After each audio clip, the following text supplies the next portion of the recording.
Hello students, मेरा नाम सत्यम तिवारी है और सी लैंग्वेज सीखने की इस सीरीज़ में आज हम बात करेंगे फॉर लूप के बारे में।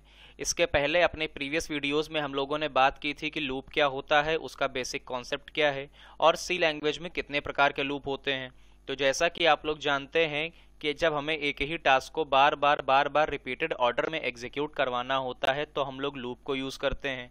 सी लैंग्वेज में आपके तीन तरह के लूप होते हैं, व्हाइल लूप, फॉर लूप और डू व्हाइल लूप, जिसमें से व्हाइल लूप को हम लोग अच्छी तरह से स्टडी कर चुके हैं। व्हाइल लूप का कॉन्सेप्ट क्या है, उसका सिंटेक्स क्या है, व्हाइल लूप का इम्प्लीमेंटेशन किस तरह से होता है, ये सारी चीज़ें हम लोगों ने बहुत अच्छी तरह से सीखी हैं। साथ ही साथ हम लोगों ने व्हाइल लूप के कुछ प्रैक्टिस प्रॉब्लम्स को भी सॉर्ट आउट किया हुआ है। तो मेरा ये इंसिस्टेंस है कि अगर आपने उन वीडियोस को अभी तक नहीं देखा है तो इस वीडियो को देखने से पहले आप लोग उन वीडियोस को ज़रूर देख लें। वो सारी वीडियोस आपको मेरी प्लेलिस्ट में मिल जाएंगी। अगर आप उन वीडियोस को पहले देख लेंगे और समझ लेंगे, जिससे आपको ये वीडियो देखने में कोई भी प्रॉब्लम नहीं होगी। तो आइए आज का अपना टॉपिक शुरू करते हैं। हमारी आज की क्लास का टॉपिक है फॉर लूप। तो देखिए भाई, फॉर लूप क्या होता है। जैसा कि मैंने आपको बताया कि सी लैंग्वेज में तीन तरह के लूप होते हैं, व्हाइल लूप, फॉर लूप और डू व्हाइल लूप। देखिए, लूप का एक बेसिक कॉन्सेप्ट है जो कि सबको पता है कि एक ही टास्क को बार बार रिपीट करने के लिए हम लोग लूप को इस्तेमाल करते हैं। फॉर लूप के बारे में अगर बात की जाए तो फॉर लूप की फंक्शनिंग काफ़ी हद तक व्हाइल लूप की जैसी ही होती है। जैसे हमारी फंक्शनिंग व्हाइल लूप करता है वैसे ही हमारी फंक्शनिंग फॉर लूप भी करता है। व्हाइल लूप भी एक ही टास्क को बार बार रिपीटेड ऑर्डर में एग्जीक्यूट कराता है। सेम काम आपका फॉर लूप का होता है, वो भी एक टास्क को रिपीटेड ऑर्डर में बार बार एग्जीक्यूट कराएगा। व्हाइल लूप और फॉर लूप की फंक्शनिंग में कोई डिफरेंस नहीं है। मेन डिफरेंस है व्हाइल लूप और फॉर लूप में किस चीज़ का। व्हाइल लूप और फॉर लूप में मेन डिफरेंस आता है सिंटैक्स का। व्हाइल लूप का सिंटैक्स अलग होता है और फॉर लूप का सिंटैक्स अलग होता है। इट मीन्स जो राइटिंग नोटेशन है, जो लिखने का तरीका है, जो इम्प्लीमेंटेशन का तरीका है, वो व्हाइल लूप का अलग होता है और फॉर लूप का अलग होता है। देखिए, यहाँ पर फॉर लूप के बारे में एक लाइन लिखी हुई है, it is one of the most commonly used loop in C language. क्या बोल रहा है कि ये सी लैंग्वेज का सबसे कॉमन यूज होने वाला लूप है। ऐसा क्यों है? क्योंकि सी लैंग्वेज में हमारे तीनों लूपों में सबसे कॉमन सिंटेक्स, या बोल सकते हैं सबसे इजी सिंटेक्स, आपका फॉर लूप का ही होता है। आगे देखिए क्या लिखा हुआ है, the functioning of for loop is similar as while loop. The main difference between while loop and for loop is syntax difference. तो ये क्या बात कर रहा है कि भाई फॉर लूप की जो फंक्शनिंग है वो तो सिमिलर ही होती है व्हाइल लूप की तरह, बट इनका जो डिफरेंस आता है वो किस चीज़ का आता है? सिंटेक्स का डिफरेंस आता है। इम्प्लीमेंटेशन दोनों का अलग अलग होता है। जो हमारा फॉर लूप का इम्प्लीमेंटेशन है वो काफ़ी इजी पड़ता है, दैट्स वाई हम लोग सबसे ज़्यादा अपने प्रोग्राम में फॉर लूप को इम्प्लीमेंट करते हैं। फॉर लूप की फंक्शनिंग को और उसकी वर्किंग को और अच्छे से समझने के लिए हम लोग फॉर लूप के सिंटैक्स को स्टडी करते हैं। तो देखिए, आपके सामने यहाँ स्क्रीन पर फॉर लूप का सिंटैक्स लिखा हुआ है। आइए इस सिंटैक्स को जरा स्टडी कर लेते हैं। सबसे पहले आप एक चीज़ समझिए कि अगर हम लोगों को फॉर लूप यूज़ करना है देन उसके लिए हम लोग एक कीवर्ड यूज़ करते हैं, फॉर। तो हम लोग लिखेंगे फॉर, देन पैरेंथेसिस ओपन करेंगे। पैरेंथेसिस ओपन करने के बाद हमारा पहला पॉइंट होता है इनिशियलाइजेशन का। इट मीन्स सबसे पहले हम क्या करेंगे? इनिशियलाइजेशन करेंगे। अपने प्रीवियस लेक्चर्स में मैं आपको अच्छी तरह से बता चुका हूं कि इनिशियलाइजेशन का मतलब क्या होता है। कोई भी वेरिएबल को उसकी स्टार्टिंग वैल्यू प्रोवाइड कराना, या वो वैल्यू प्रोवाइड कराना जहां से आपके लूप का आइटरेशन स्टार्ट होगा, वो स्टार्टिंग वैल्यू जब हम लोग प्रोवाइड कराते हैं तो उसे इनिशियलाइजेशन कहा जाता है। उसके बाद हम लोग सेमीकोलन लगाएंगे। सेमीकोलन लगाने के बाद लूप का सबसे इंपॉर्टेंट फैक्टर आता है उसकी कंडीशन। आपका लूप कितनी बार आइटरेट होगा ये हम सेट करते हैं उसकी कंडीशन से।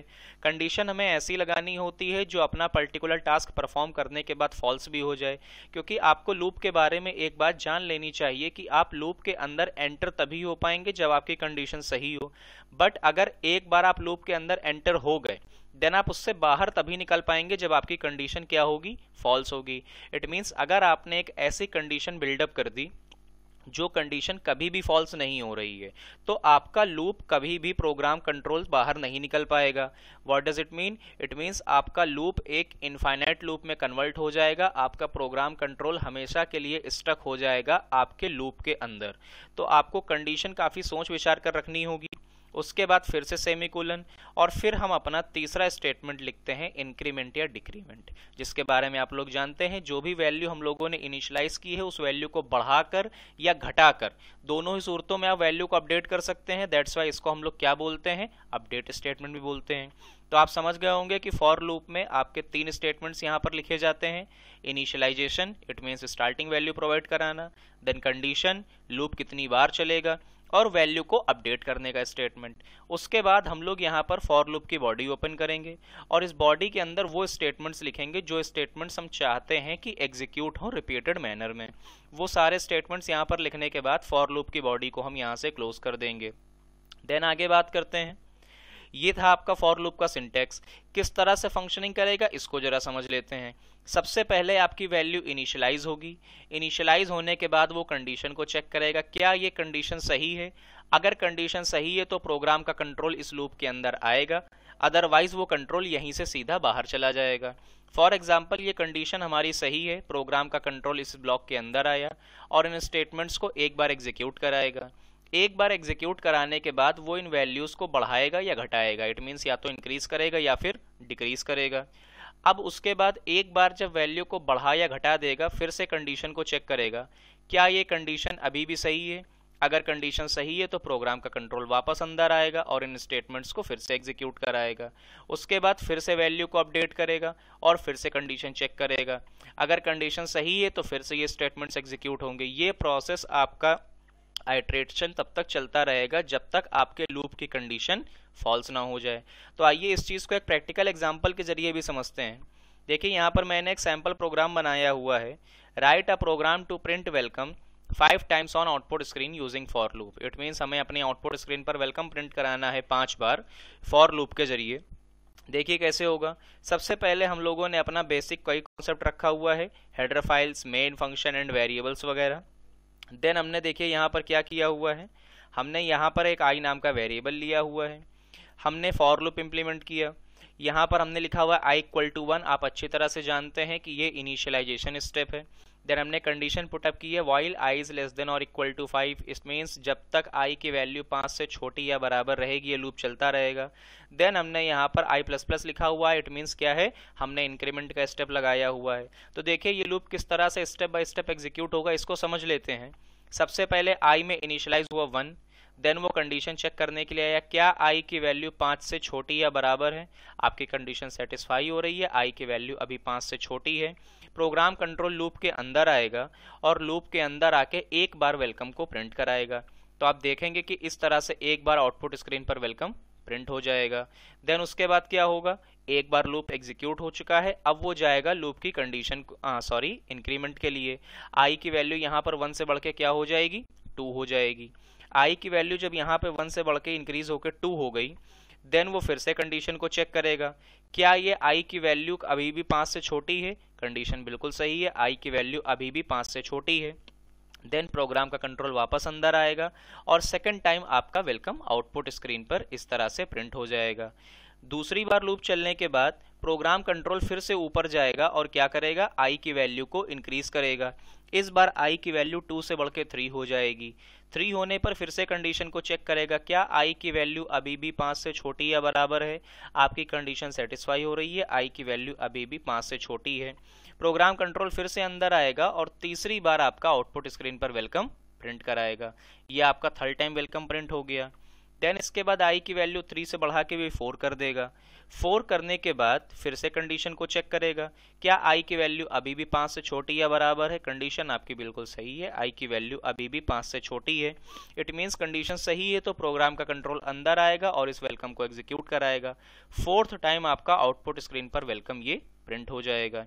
फिर उसके बाद आपका इंक्रीमेंट स्टेप फिर से अप्लाई होगा और i की वैल्यू बढ़ के हो जाएगी 5।